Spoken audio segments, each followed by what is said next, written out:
Doom the Dark Ages has landed, and boy, what a game we have. Hello, welcome to the Criticulus. I'm the Monk, and today, yes, we are doing a first impressions of Doom the Dark Ages. Now, I did play the last game, Eternal, and so I was really excited to kind of get my hands on this game. Now, it's currently been available on the PlayStation 5, the Xbox Series, and of course over on PC. Just so you know, all footage has been captured on PC. I'm currently playing this on Steam. Now, if you don't have Game Pass, this is a full price game, currently available for around $69.99, depending on which platform you are buying it on. Now, if you don't know what Doom game tends to deliver, I think you may be living under a rock, because of course Doom is the patriarch of the first-person shooter. This is like a high-voltage first-person shooter, and it delivers, but in a way, it is massively toned down from the last game, Eternal. For all those Eternal fans out there, this game is certainly not that. There are larger, more open world type of levels. It's not an open world game, but there are more open type levels in which you are then free to explore and find secrets and things like that, and really explore the level just that much more. Now, one of the things that I think is a little bit interesting is just the amount of sheer mass of demons that you as the Slayer are going to be facing. Sometimes there are a hella lot of demons on your screen all at one time, and of course you as the Slayer, it's up to you to determine in which order you put them back in the ground.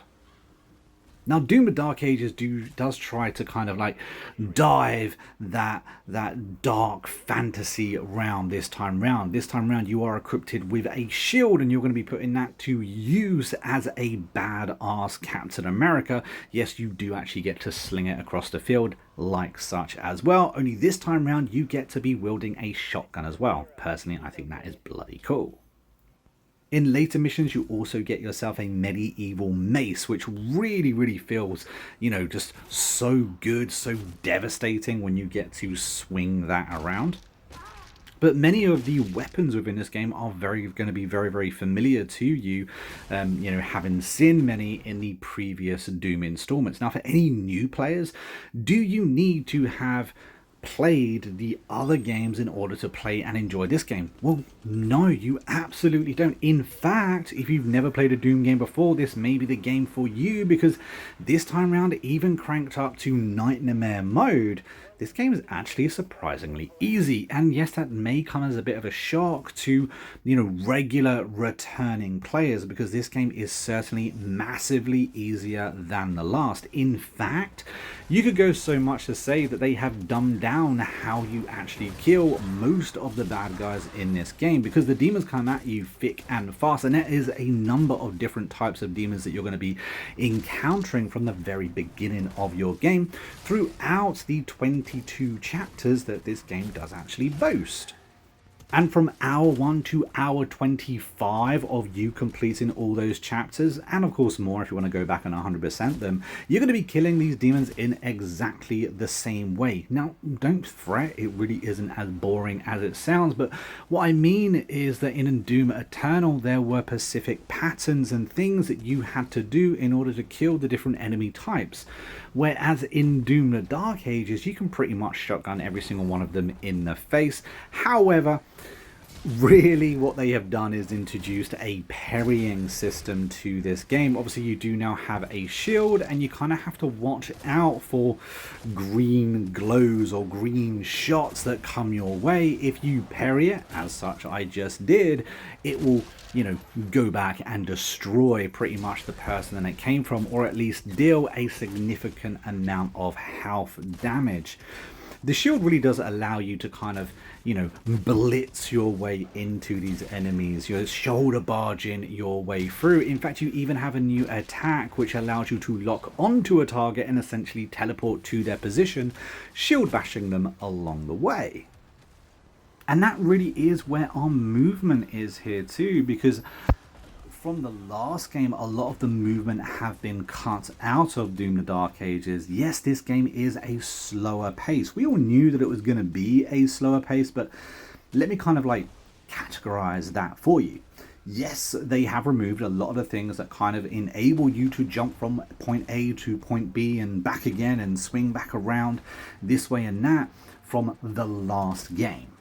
However, they have also introduced almost the shield teleportation in regards to when you can lock on. There is still very much so a pace to this game. In fact, it's probably one of the fastest first-person shooter games you can probably play. However, it is significantly slower and a significantly slower pace than the previous. So it really depends whether you are a new player to this game or a returning player, to whether you're probably going to enjoy the pace of this game. I think that many people did realize this was going to be a much slower pace, but I do think that it is faster than first suggested.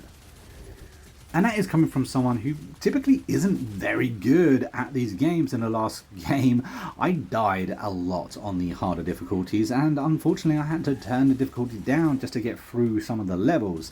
However, on Nightmare mode, just a few levels in so far, I haven't had too much of a problem at all. It's been very easy, I have to say.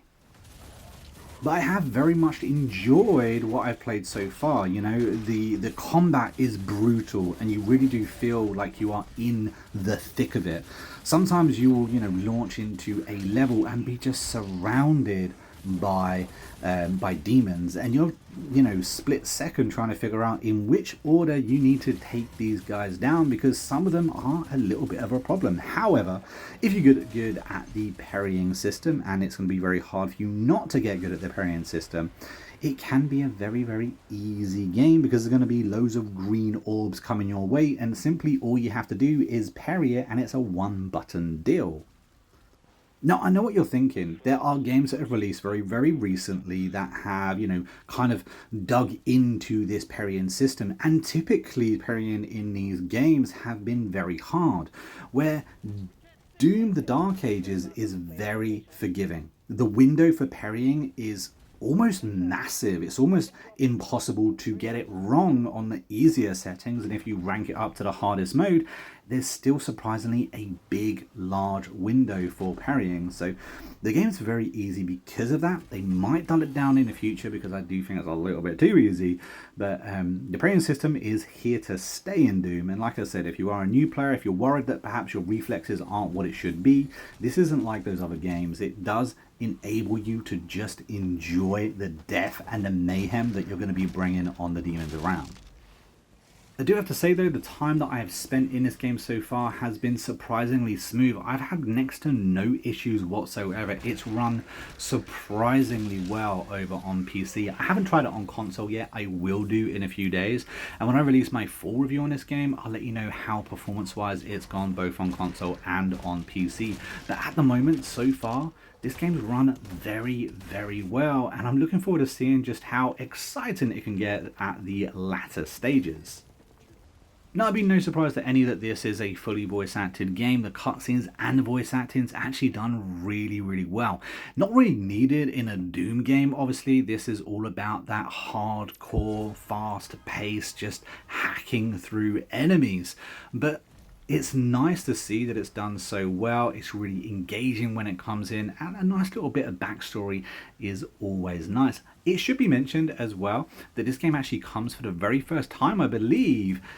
The Slayer actually has some companions along the way. Their story, the companion story, kind of just helps flush out the game and the game's story. If you ask me, it's a nice welcome touch. But there you have it, guys. That is my first impressions. Let me know down in the comments if you've played the game so far and what you think, if it's something that you would recommend to the community. Personally, at the moment, I'm sitting on, yeah, I'd recommend it. I quite like it, especially if you've got Game Pass. You've got nothing to lose apart from a bit of memory size. But until next time, I've been a monk, you've been a Critically Curious, and I will see you in the next video real soon. Until then, take it easy and happy gaming.